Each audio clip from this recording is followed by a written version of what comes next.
ये 56 भोग कहाँ मन बोले कि कुंडली चल जाए। क्या ये बातें डर नहीं पैदा करती? हाँ, जब तक डर पैदा नहीं होगा, जब तक नशा रहेगा आपके। नशा किस चीज का होगा? पोस्ट का, पद का, धन का, शरीर का, और सब ठीक ठाक चल रहा है। इतना कभी समझ में नहीं आवे कि हम मरे भी गए, अगले जन्म में कुत्ते के दे सूर बन जाओगे। तो ये पाप कर्मों का प्रभाव होता है। स्पष्ट दिखने लग रहा, बड़े बड़े अपराध तो एक सेकंड में खत्म हो जाते हैं।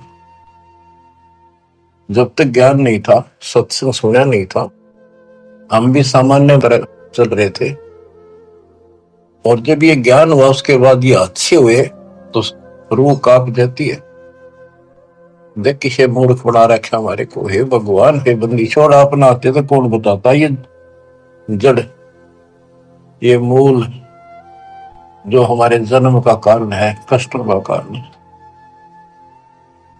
एक गवर्नर था पंजाब का और हरियाणा का, दोनों का चार्ज था उसके पास उस दिन।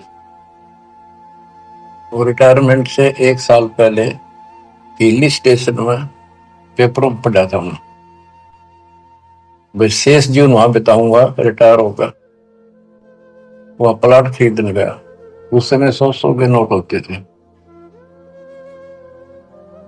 100-100 के नोटों को हेलीकॉप्टर में भरकर सौदा करने जाता है, 1 करोड़ रुपये ले रहा था। उसमें 100-100 के 1 करोड़ रुपये का बहुत वजन हो जाता है। जैसे भी उसके साथ उसका दामाद, वो एक आधा और था, इधर शिमला साइड में प्लॉट खरीदने जाता। उसको पैसे करोड़ नहीं थे तो कुछ थे, 20-30 लाख होंगे, 10 लाख होंगे, दाना देने जाता। उस समय के 1 लाख आज के 1 करोड़ है, ये सब होगा।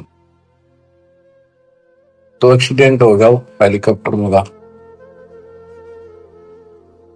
वो नोट तोड़े बिखरते पर भेड़ बकरी खाओ।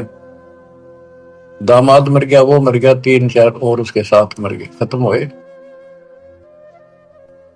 फिर तलाशी ली गई उसके सरकारी निवास की, 40 लाख रुपए उसके बेड में पाए अवैध। अब बताओ, बात ये उनके एक की नहीं, अकेले की नहीं। जब तक मालिक का ज्ञान नहीं होता, इतने सारे बेसब्रे हैं। कति भूंड, गोबर के भूंड हैं हम।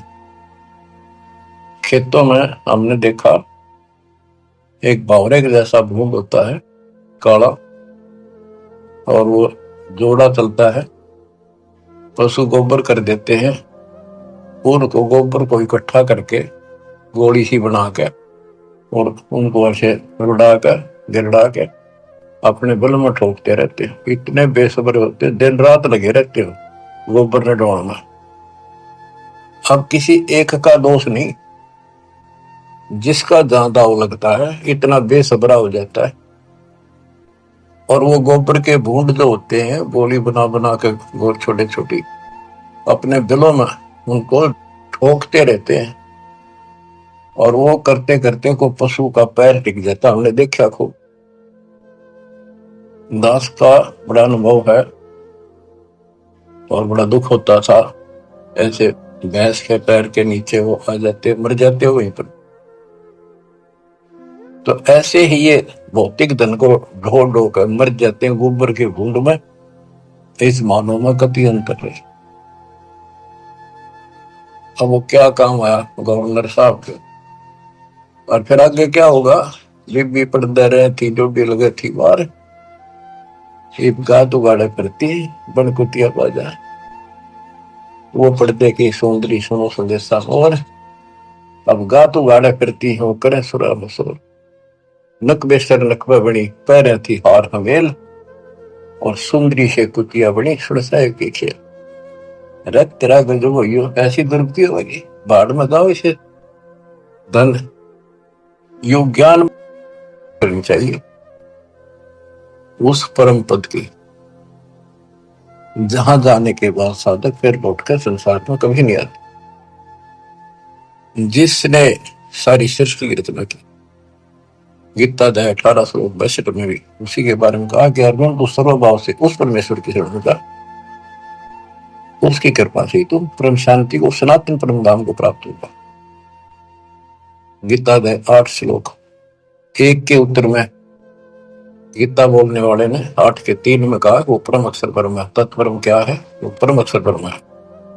गीता बोलने वाले से अन्य है, ये समर्थ है, सक्षम है, सारी सृष्टि का रचने वाला, वास्तव परमात्मा है, वास्तव अविनाशी है, ये सबका धन पोषण करने वाला। गीता अध्याय 8 श्लोक 5 और 7 में गीता बोलने वाला कहता है मेरी भक्ति कर मुझे प्राप्त होगा, मेरा एक ओम नाम है। गीता अध्याय 8 श्लोक 13 इसका जाप करने से ओम से मिलने वाली परम गति प्राप्त हो, ओम से ब्रह्म लोक प्राप्ति होती है। श्री देवी भागवत महापुराण में देवी खुद कहती है राजा हिमालय को कि राजा ने पूछा कि माता मुझे आत्म कल्याण होता और उस ब्रह्म के बारे में जानकारी दे, ब्रह्म क्या, भगवान की जानकारी। तो उसने कहा भाई और सारी बातें छोड़ दे, देवी बोल केवल ओम नाम का जाप कर, इसके जाप से तो ब्रह्म लोक में चला जाएगा और उस ब्रह्म को प्राप्त हो, जो दिव्य आकाश रूपी ब्रह्म लोक में ऊपर रहता है। गीता अध्याय 8 श्लोक 16 में कहा है कि ब्रह्म लोक में गए हुए वापस आते हैं। इसीलिए गीता अध्याय 2 श्लोक 12 में, गीता अध्याय 4 श्लोक 5 में और